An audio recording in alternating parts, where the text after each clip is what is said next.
Welcome back, everybody, to Soar Higher Podcast with your host, Jason Ballard. It's great to have everybody back. Another great week. Awesome topic today that we're going to be talking about. Got a great guest on the show here I'll introduce here in a minute. But today we're going to talk about, is it a good idea to be friends with the boss? Is it a good idea for the boss to be friends with other people in the company? This seems to be kind of a growing concern out there. A lot of things going on with the market today, and people coming and going, and the Great Resignation, and trying to recover from COVID and establish the new norm. And it's something that I'm hearing a lot more about, and we just want to kind of address that. And so today we have the privilege to have one of my longtime good friends, Richard Connor, on the show. And just a little background on Rich before I turn it over to him. We've not only been friends for a while, but Rich and I have also worked together in some different organizations. There was a time where he worked for me directly. I was his boss for a while, and then now we work together in some other different things. Rich is a tremendous guy that's done everything from working in a police department for a few years to being a professor at a college to owning his own business right now. He works in the IT sector, running his own business, very successful. Super proud of him and glad to have him on the show today. Rich, welcome to the show, buddy. Thanks for having me, Jason. You bet. So, Rich, for the audience, tell the audience a little bit about you and your background and a little bit about your business. Yeah, sure.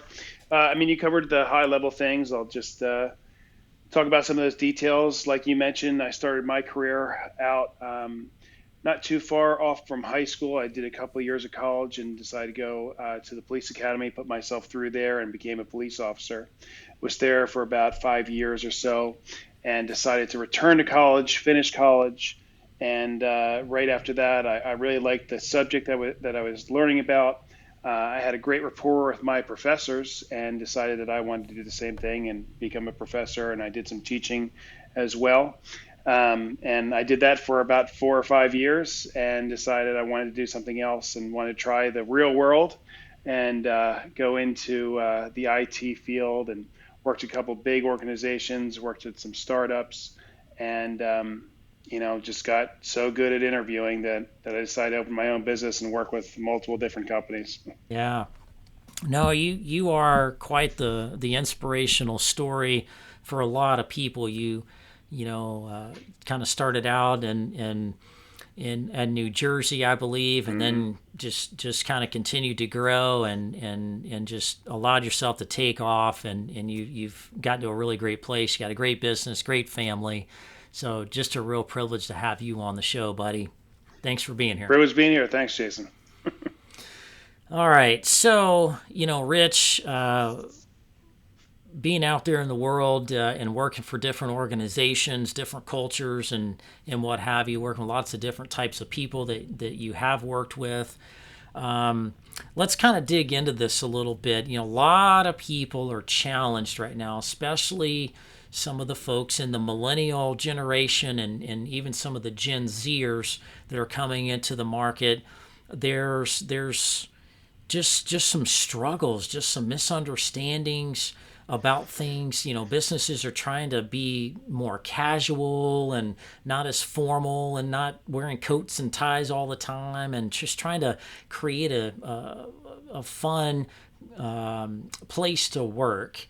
And so sometimes that confuses folks and the relationship they may have with the different people in the organization. And so some people are the mindset that, we live in a free country.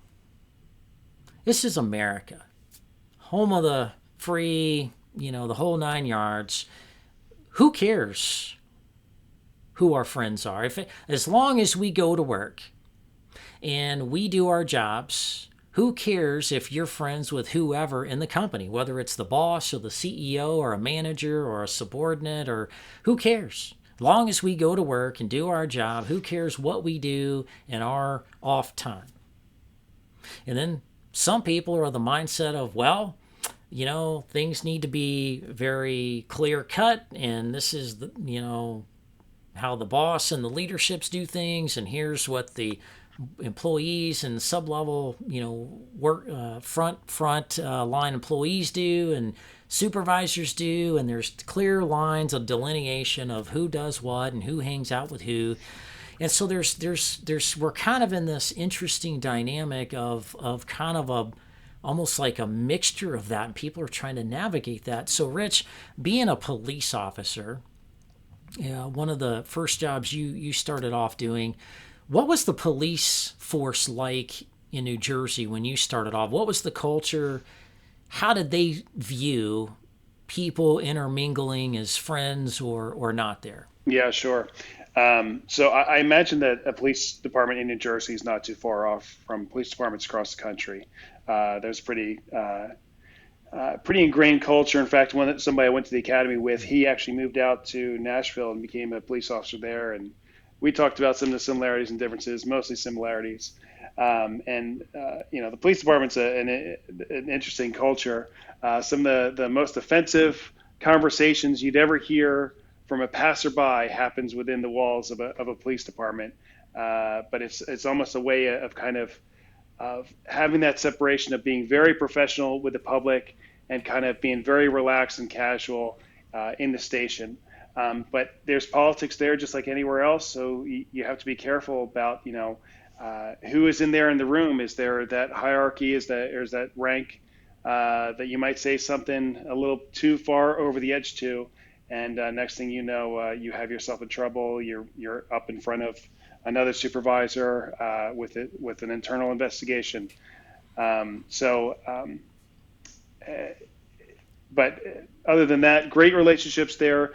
Most of the time, there was a pretty significant age separation between, your next rank up, which is typically a sergeant, and your young guys on patrol. But that wasn't always commonplace. We had some people that were coming out of military that had 10, 15 years of service that would come in actually older than a sergeant. But my experience in particular, there were some sergeants that I was friendly with and others I was not. There were some sergeants that I traveled with and did family parties with and things like that, and some I did not. Yeah.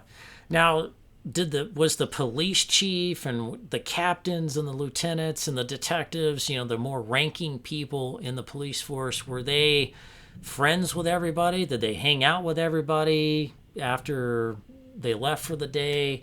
What was that like? Did they encourage everybody to be best friends regardless of who they were in the organization? They encourage the boss to go be best buddies with everybody or not? No, there was no encouragement like that. And, it was It's just like anywhere else. Some personalities gelled together and some did not. There wasn't too much discouragement of that other than, watch what you do outside of the police department and, go into a local bar or something. Be careful how you present yourself, especially when you're amongst your colleagues or supervisors or your subordinates as well. So I think that answers your question. Yeah, it's interesting. Me being paramilitary myself, Mm-hmm. I find it somewhat similar to a police department. Even though I was never a police officer, I had friends and neighbors and colleagues that were. And in the military, they called it fraternization. Sure. There was actually a word for that. There were clear lines of delineation, and from a couple different perspectives. There were two different groups of people in the military. There were the officers, who are the senior leaders, the decision makers, the people that approve things, etc. Then there was the enlisted side, more of the technical folks, the productive folks, the frontline folks, and officers were forbidden to interact and have friendships and relationships off duty with the enlisted members. Okay. Then there was another tier to that too, where if you are senior in rank, so like generals and colonels were never friends with captains and lieutenants and majors, right? Whereas On the enlisted side, the senior enlisted leaders and managers that were supervised all the enlisted activities never were friends and buddies and hung out with the junior enlisted people. In fact, in the military, it's very interesting. Whether you're in the Army, the Navy, the Air Force, the Marines, they have like segregated areas where if you were let's say a senior enlisted person, they had a club on base just for senior enlisted. They had a club on base for the officers. They had a club on base for the junior enlisted. Now, some of that has started to combine. They've started to combine some of these clubs because it's costly to manage 3 different clubs on one location, and the utilization of those things wasn't high enough to justify that. So they're starting to condense and intermingle and make it more of a community, a base community resource versus a very segregated thing.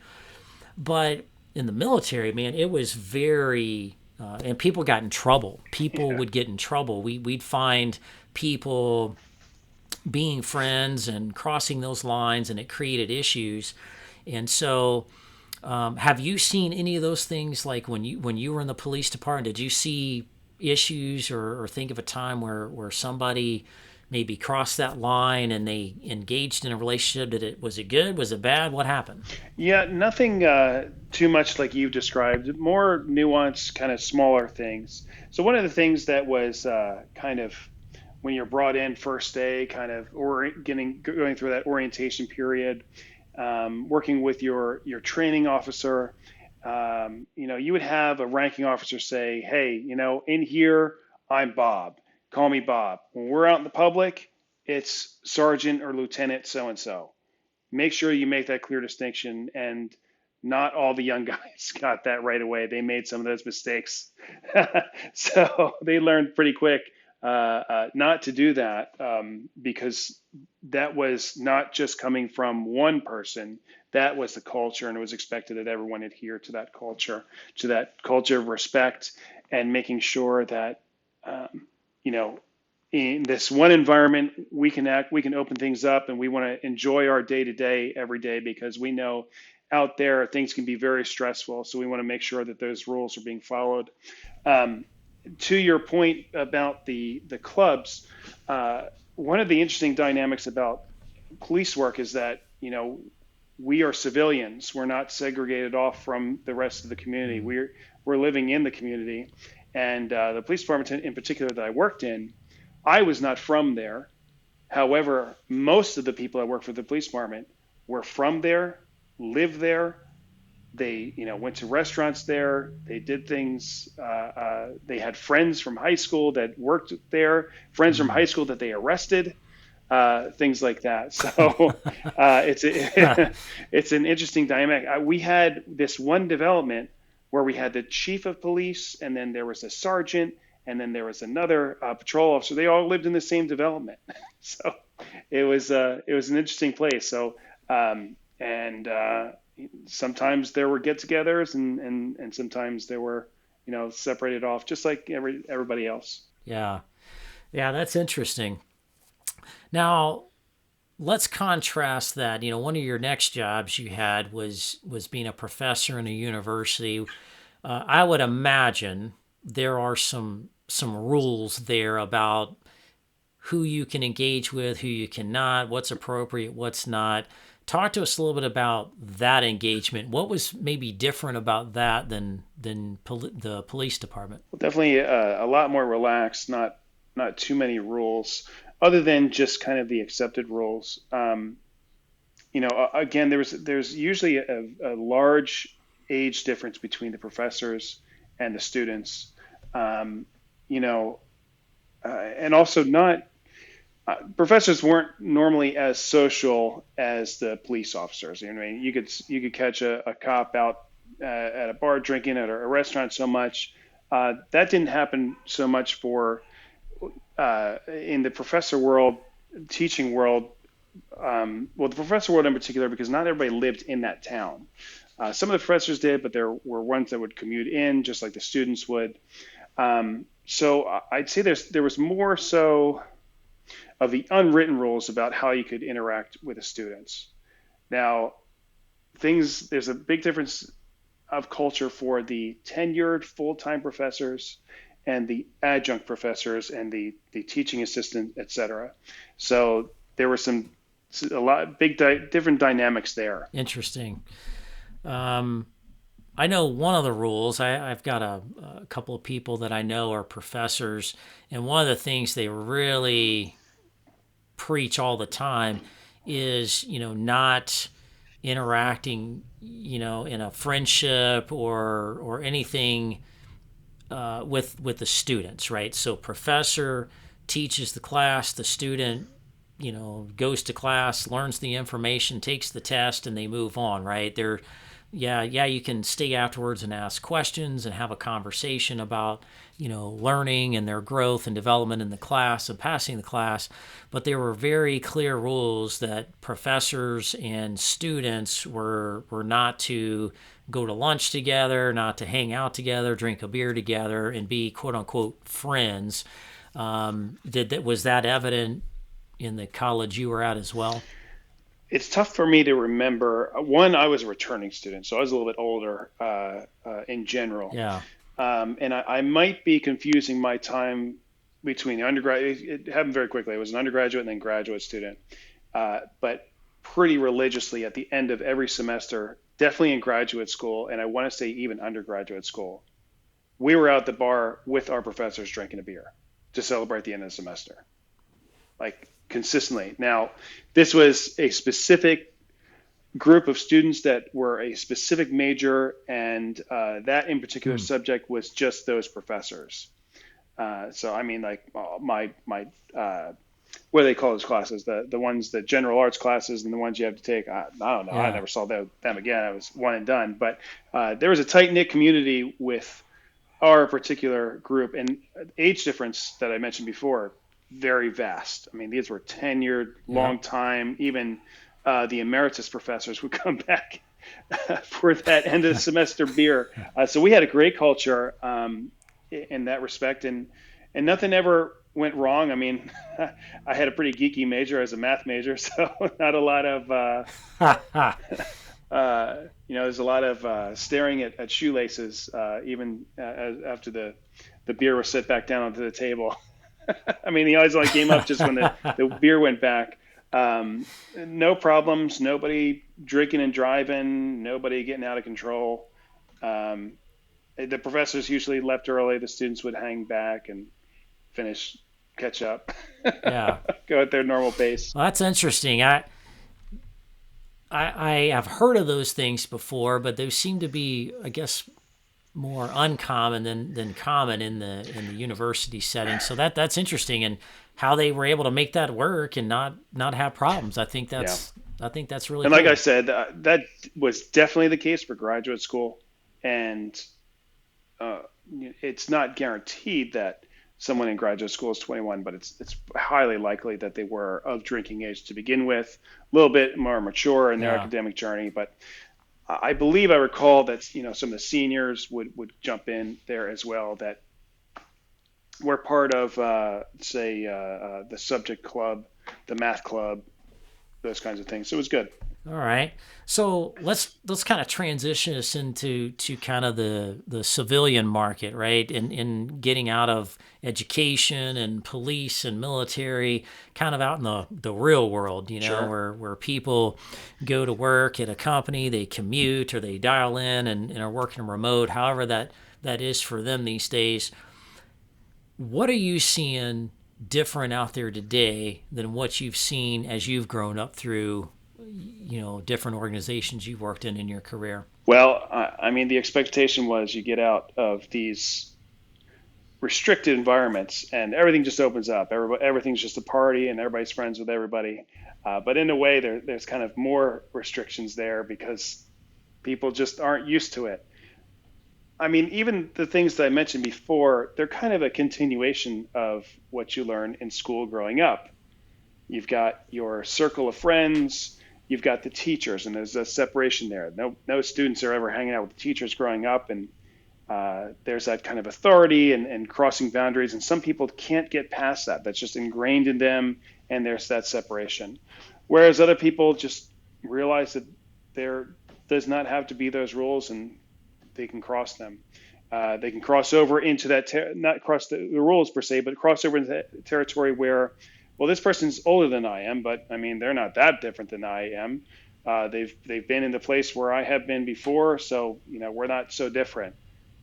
We have some of the same interests, so I'm gonna say, hey, let's, while we're at work talking about something in common. Hey, you watching the game this weekend? You catching this certain event this weekend, et cetera. And then next thing you know, you're talking more, and hey, we're going to the same place. See you there.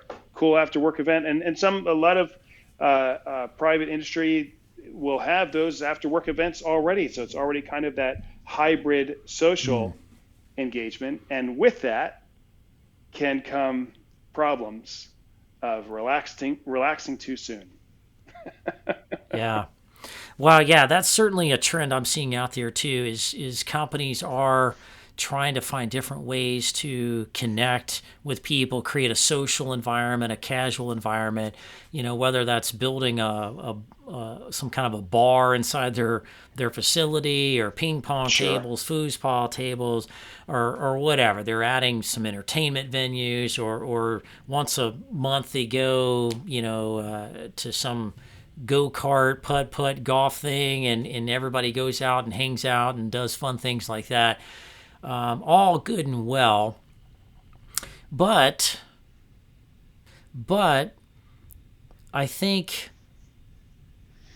to manage this in a certain way, it can't be a free-for-all thing, right? Where people just kind of come and go and everybody's friends with everybody.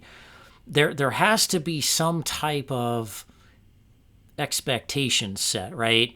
Because what happens if the boss connects with one person and they become friends, but yet isn't best friends on the same level with everybody else that's working for them? Now what happens? Have you seen that in your career, Rich? I have, and it causes jealousy. It causes, it causes people to leave, to move on to other places, to give up. It causes competition. It doesn't always work out that way. It's something that you need to consider if you are in a leadership position and you have people working for you. There are some things that you should consider if you are going to do things beyond inside those walls and continue on a friendship. And it's tough. It's tough to say whether or not you're friends with somebody when you are actually working with them. It depends on how long you've been working at the same time, at the same place, how much time you're spending outside of work. But you really know if you're friends with somebody after one of you has left. Yep. Yeah, that's a really good point. Very good point. And so, for the folks out there listening, Rich and I are talking about some different dynamics around the workplace, different cultures, different kind of work environments that are defined differently. The expectations of how people work together and operate are vastly different. The military, vastly different than a software company or a healthcare company, right? Every situation is unique. However, when you are a boss, you have to think about a couple of important things. It's not that you can't be friendly or friends with people, but when you're the boss, you're there to serve everybody, whether you're the CEO or a director or a VP or a mid-level manager. If you are a supervisor, you're in charge of people, and you're in charge of their evaluations and their performance and their productivity and the teamwork and the culture and the collaboration. You have those awesome responsibilities put on you because you now are a leader. And when you're a leader, there's an expectation that a couple expectations. One, you have to be fair. You can't treat people differently. I can't go around yelling at you all day, Rich, and be, the next guy next to you is doing the same thing you're doing, and I never get on to them. I'm just getting on to you all the time, right? You have to be fair to everybody on the team.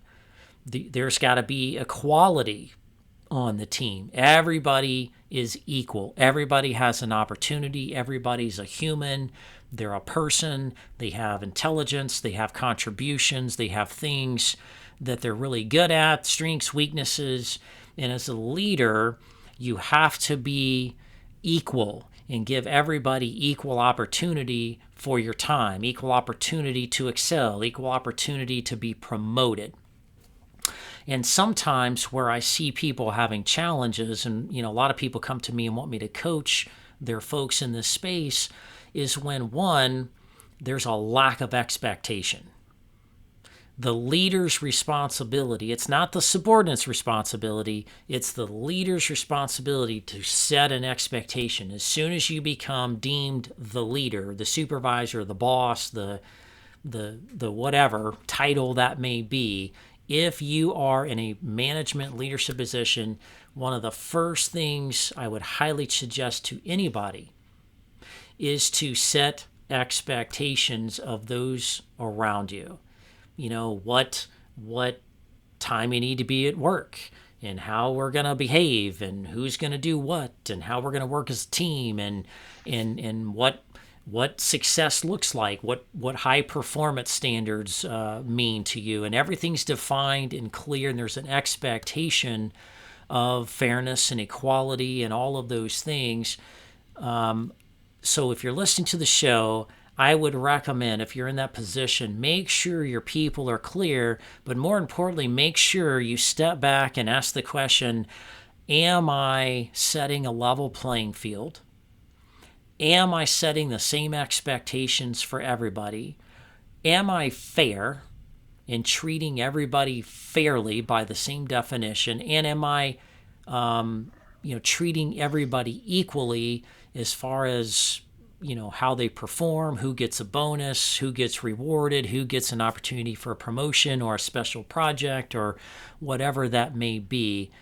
I think if leaders can do that and set that, then the subordinates kind of know where they need to be and what they can and can't do. And so because as a leader, you have to set the example. And one challenge that I see, Rich, is that sometimes leaders are scared to set the example and be clear because they don't want to be deemed as the bad guy. They don't want to be deemed as one of, you're not one of us anymore, you're one of them.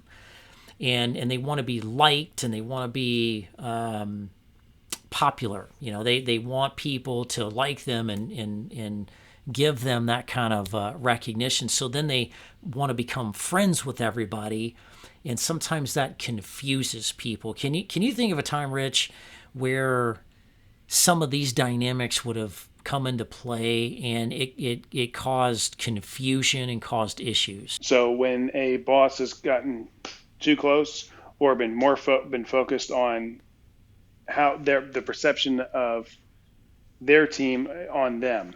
Yeah. Well, I could probably come up with a few examples. I've had the privilege of working with some pretty professional people. If you find yourself sharing pictures of your vacation trips, extravagant vacation trips with your team, that might say something. By the way, I mean, what this makes me think about is, Jason, kind of one of the things that you turned me on to was doing one-on-ones.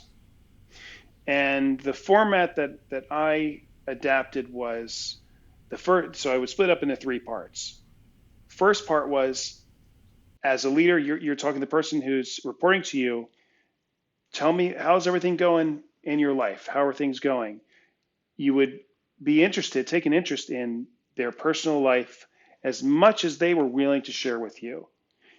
If they wanted to talk about their significant other, their spouse, know that spouse by their name. Know for the next time around, take that interest. Show them that you're interested in them because you are interested in them, because you're spending a significant amount of time with that person.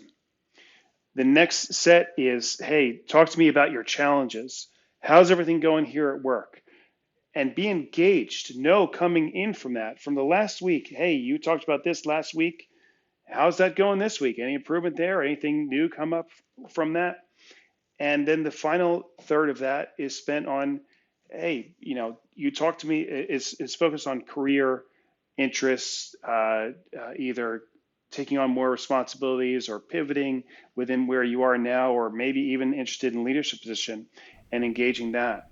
At no point in the conversation, there's no third dedicated to my personal life, no third of the conversation dedicated to my interests or my blockers or anything like that. It's completely hyper-focused on the person who works for you. If that person who's working for you comes back and asks you those questions, you don't shut it down and say, "Oh no, this is all about you." It's a question for you. I don't know. Only we ask the questions. I mean, that's where there might be someone who's interested, and they're taking an interest in you as well. And you should not shut that down. Be open to that, and share some experiences with them. Share your family by name, and you can build something up there. And there's a friendly relationship there, not necessarily a friendship, but you can certainly have those types of relationships there. I would again warn against sharing the vacation pictures during those conversations if you get to the point, unless you cross that bridge. But there are some people that they don't want to be friends with their supervisor, and there's absolutely nothing wrong with that. And you should respect that as a leader. They interact with people in a certain way. It's all about them, hyper-focused on them. Yeah. No, that's some really, really good points, Rich. I have seen those, recognized those a lot. I think some of the common ground here that I'm seeing and picking up on, I think you're talking about it too, is as a leader, there's a fine line between having a really good relationship, an open and honest relationship with your employees, and going over the line and going to keg parties and drinking, getting drunk and being crazy and overdoing that. There's a kind of a line, a balance there where you want to be approachable, you want to be seen as somebody that they like and they trust and they respect as the leader they go to for mentorship. You can have open and honest conversations about things and be comfortable, but not create more problems in the process by trying to be buddies and you're best friends and you're drinking and you're hanging out or you're going to church together or doing all these things, because then you open up a whole new can of worms of perception. If other people that work in the group see the CEO is hanging out with a particular person all the time, then the other one's like, well, that's favoritism. Well, they got promoted before me. And it just creates a lot of consternation, even if it's not true. The perception of that and what people see as something being fair or unfair or favoritism or not unfavoritism, people, it still creates angst. It still creates some questions and potentially distrust and kind of just question what's going on, and it all of those things distract away from the mission of what you're there to do, why you're there to serve, and the things that you're trying to accomplish for the long-term betterment of the company or the community or whatever. So, Rich, I want to kind of connect a few things together. I want to talk about our personal relationship. I met you many years ago. I was in a leader of a particular IT company, and after I think it was maybe 7, 8, 9 months of being there, you were introduced. You interviewed. You got selected. I was kind of in that final approval process. And you came on board and we got to know you. And ever since I met you, I thought, really sharp guy, hard worker, go-getter, very goal-oriented, and just saw a lot of potential with you. And so let's talk about that relationship a little bit. And you can be completely honest. You can dime me out on the show or not, however you want to go. But talk to people about that dynamic. Talk to people about how things were. How did things go there? How did you see me interact? How did you interact with people? What was good? What was bad? Yeah, sure. Before I did have a thought though, that again, the friend versus being friendly, you're going to see people around you, supervisors and subordinates, and you are going to see people that are promoted that are friendly. And there's nothing wrong with being friendly at the workplace, and you're going to see that. Instead of feeling a particular way about it, feeling upset about it, you might want to consider looking at how that may have developed. Was that person more open? If you're having, if you have a supervisor that is taking an interest in you, and you're just keeping very close and don't really want to share too much, and just want to do my job, I want to advance my career, but I don't want to share too much about me. You might want to consider taking a different path. And certainly when that's what I did. I saw you. I looked at your background. You looked into my background. I looked into yours, and I saw some common things, and I felt comfortable enough to reach up and say, hey, here's someone who's done some things that I haven't done, maybe has done some things longer than I have. I could learn from this person. I'm going to reach out to them, and I'm going to ask some things that are not necessarily job related. They're personal, getting to know each other. Hey, cool picture up on your wall. Tell me more about that. How'd you go from that picture on the wall to where you are now, kind of thing. And that's exactly what happened when I met you, and and it went pretty well. Yeah, I'd say so. How I decided to lead in that particular environment was much different than when I led in the military. Military had certain things situated a certain way, and I led in the best ways that I felt needed to be. I needed to conduct myself and lead and be an example, but it was different, in the civilian sector. And in this particular company, it was kind of a laid back company. People wore more casual clothes and had different shifts and schedules, and were very, we ran 24/7. We had people all over the world working on our stuff and serving our clients. And so there was a lot of need for flexibility and being nimble and adapting to those things. And so my focus was to be available to people when they need me. My focus was serving the folks out there doing the work, and the managers that were overseeing the work, making sure the work got done, to make sure that everybody had the right tools and the resources, and all the constraints were moved out of the way, and we were giving people the best opportunity to succeed, personally and professionally in their own careers, but also moving the needle forward in the company to achieve our common goals and objectives of the company and that of the clients. And so and Rich, you were part of it. I would commonly walk around the building and just have personal conversations with people. I'd talk about football. We'd talk about our dogs and cats and our things, and I do that to everybody. I'd take people out to lunch. I'd go to lunch. Sometimes people walk by me, hey, we're going to, some restaurant that everybody liked to go to, and they'd ask me to go. I'm like, yeah, sure, no problem.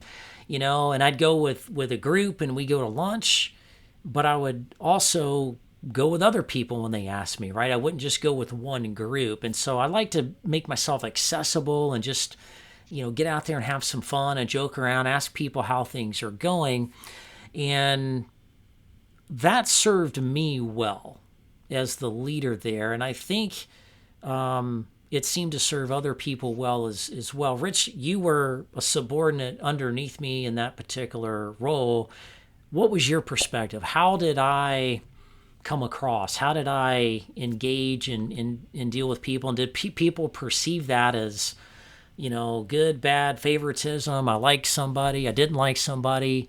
What was that perspective of you and the folks you were with? So, it was a pretty small company, so there were opportunities to Yeah. interact with a lot of people, and there were other people in leadership positions there that just they were all business, just all business, and you introduce yourself to them and you talk about a couple things, but then okay, well, good talking to you, moving on. And there were other same thing that would go out to lunch and low lunch. But they knew the whole time they were at work, and there was some conversation. It was all friendly. I'd say what you did different though was you were actually genuine and you listened to the answers of those that you asked those questions of, and you had that on hand the next time you talked to them. It wasn't just dismissed and moved on. You would bring it up. Hey, last time we talked about this, and I think that's you've developed that personality as a leader, and it continue to this day. And I wouldn't say that you were friends with anybody, and during that period of time that I observed, I saw that you were friendlier with other people, or I'd say you were equally friendly with everyone, but there were some people that would reciprocate that more than others. But I wouldn't say that you and I were friends at that point. Like I said, you find out who your friends are once you've left the company, or you've been so they're so long at the company. But for us, it was a short time. To sum up again, if you're going to be friendly, don't. The separator was you weren't doing it just as like, oh, I'm a leader going through the motions. I got to be friendly. I heard on some podcast or I read in some article that you got to be friendly with your subordinates and do one-on-ones with them. Really make the most out of it, and realize that there's another person there that might be like you, might be nothing like you, but there's going to be we all have some common ground somewhere. Everyone likes to feel important. Everyone likes to feel like they're recognized. So if you're going to have these interactions, these friendly interactions, make it genuine, make it count. You're going to feel better about it anyway. And I think that you already had figured that out by that time. Yeah, man, I love that. And that's a really good way to kind of summarize that.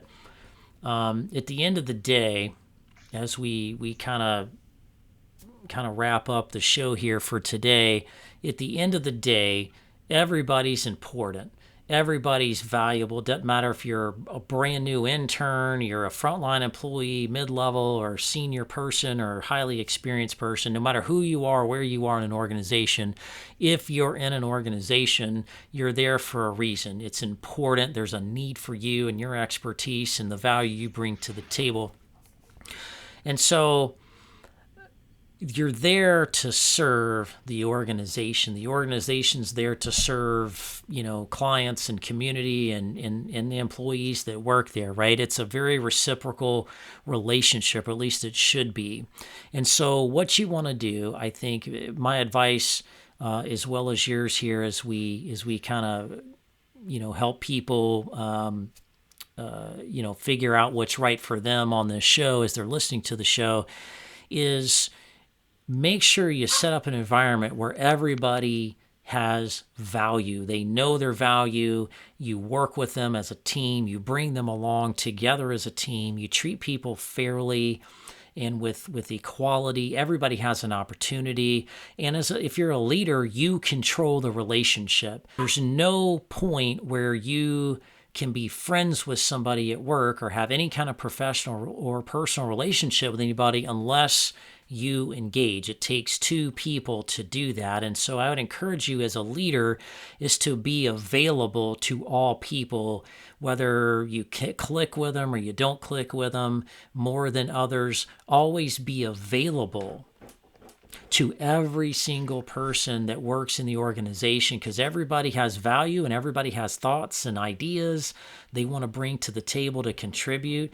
And everybody goes through good and bad times. And sometimes people just need somebody to listen, right? So create an environment where you're not focused on being buddies and friends and, cool and popular, but you're there to enable others to be able to realize what they may not even see in themselves, their potential, their highest level of being able to achieve things that they want to achieve, as well as that of the organization, right? And so I would encourage people, don't get caught up on being friends. Focus on being friendly, but also setting expectations. I think keeping people in bounds with expectations, because as a leader, you're going to allow your subordinates to do things or not do things. And sometimes people will push that and they will cross lines. And when they do, you have to kind of help them understand those boundaries. We do this every day with our kids. Our kids, push limits, and we have to show them the boundary, right? And keep things professional, because if you're not able to do that, and you can do all of those things and still be friends with people and friendly with everybody, and everybody can get along and love each other and have really good morale and camaraderie. But if you don't, here's the result. Lack of clarity, frustration, confusion. One person can do one thing, another person can't. Unfairness, horrible perception issues, that all of those things just create turmoil, and it distracts from your goal of doing the things that you're hired to do and maximizing the value of why you're there. And so, Rich, I just want to thank you so much for being on the show. You've added some really awesome perspective for the viewers today. I think our dynamic of working together and then having these other different dynamics of working in different places, I hope gives different perspectives to people to think about as they go through their career and their journey of how to manage these relationships. So it's been another great show. Rich, thanks so much. If you want to learn more, you have questions, or if we didn't cover something a certain way that you want more information on, feel free to reach out to me at soarhighercoaching.com, and we'll be happy to get with you. You can also go to the podcast and the show notes, and you can reach out to us and send us some messages there that we'll respond back. And if you are ever in need of cybersecurity types of needs out there, I would highly recommend you look at LockStock Cybersecurity and Analytics, which is the company that Rich runs. High speed folks here that are on the tip of the spear of cybersecurity and all the ever evolving threats and vulnerabilities. And so I invite you to reach out, and Rich would be glad to talk to you about those things too. So look forward to next week, everybody. See you next time.